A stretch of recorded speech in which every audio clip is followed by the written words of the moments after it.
The subheading is a lot like our main heading. What we're going to do is we're going to, from the content pane, where we'll find our elements, we're going to grab a heading 3 and drag and drop it right onto our canvas.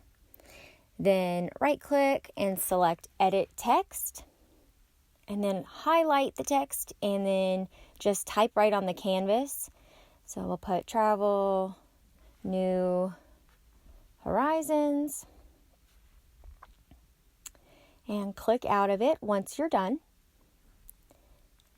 Then back to our Styles pane on the right and give it the class name, section title. Then scroll down to the design section and we'll go ahead and apply all of those typography settings.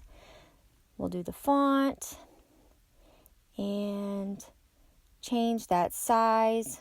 We'll go ahead and type in 28 and then align it. Change the color. You can either click that little dot to anywhere on the wheel, use the color picker, or just type right in. And I'm going to go ahead and capitalize those letters too.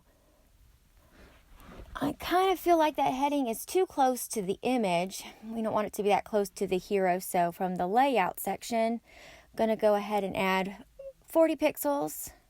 Kind of too much. So let's go ahead and just put 20 pixels.